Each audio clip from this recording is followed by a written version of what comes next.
Bismillahirrahmanirrahim. Assalamualaikum warahmatullahi wabarakatuh. Perkenalkan, nama saya Linda Trisa Putri. Saya dari Prodi Pendidikan Ekonomi.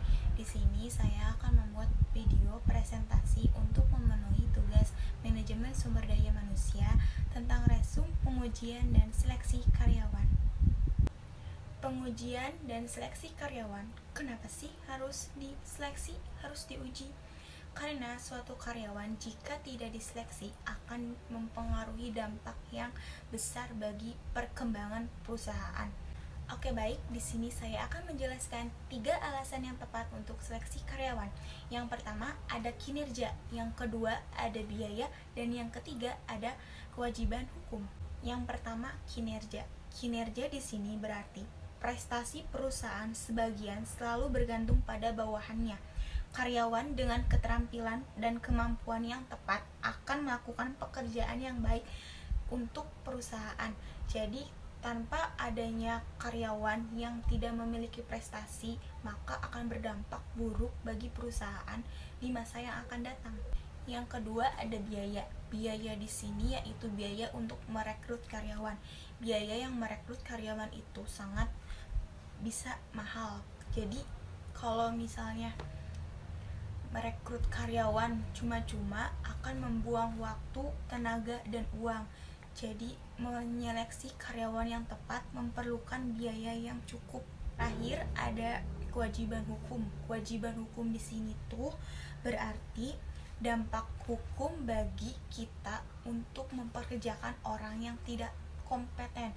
Jadi kalau misalnya kita memperkerjakan orang tapi orang tersebut tidak bertanggung jawab atas pekerjaannya, maka akan ada dampaknya seperti yang dijelaskan dalam Equal Employment Opportunity atau EEO, atau biasa disebut kesetaraan kesempatan bekerja, yakni konsep yang menunjukkan bahwa setiap orang harus mendapat perlakuan yang sama pada semua tindakan yang berhubungan dengan pekerjaan. Atau ada juga terdapat dalam Undang-Undang Ketenagakerjaan Nomor 13 Tahun 2003 Ayat 5 dan 6.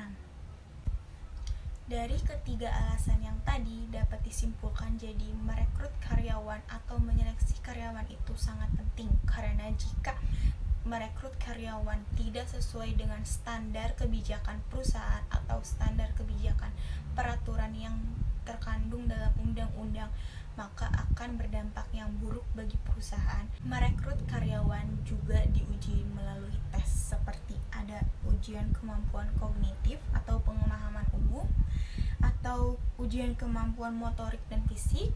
Yang ketiga ada mengukur kepribadian dan minat, dan yang terakhir menguji keberhasilan. Biasanya perusahaan menguji karyawan sebelum memasuki dunia pekerjaan, seperti tes-tes yang akan dilaksanakan pada perusahaan.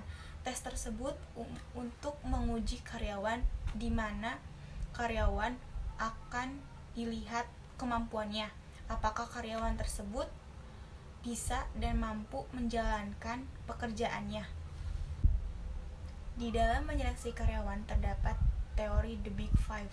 Teori ini diperkenalkan oleh Lewis Roy Goldberg pada tahun 1981, yaitu tokoh yang mengembangkannya adalah Alport, yang melakukan hipotesisnya tersebut yaitu leksikal oleh Sir Francis Galton. Zaman sekarang terkait yang masih berlaku atau biasa disebut OCEAN, Openness, Constitutions, Extroversions, Agreeableness, Neuroscience. Selanjutnya ada pemeriksaan latar belakang dan pemeriksaan referensi. Ada 5. Yang pertama, former employers atau mantan karyawan. Yang kedua, current supervisor atau supervisor saat ini. Dan yang ketiga, commercial credit rating companies atau peningkat kredit komersial perusahaan. Dan yang keempat, written referensi atau referensi ditulis. Dan yang terakhir ada social networking sites atau situs jaringan sosial. Baik, itu saja yang dapat saya sampaikan. Kurang lebihnya mohon maaf. Wabillahi taufiq wal hidayah. Wassalamualaikum warahmatullahi wabarakatuh.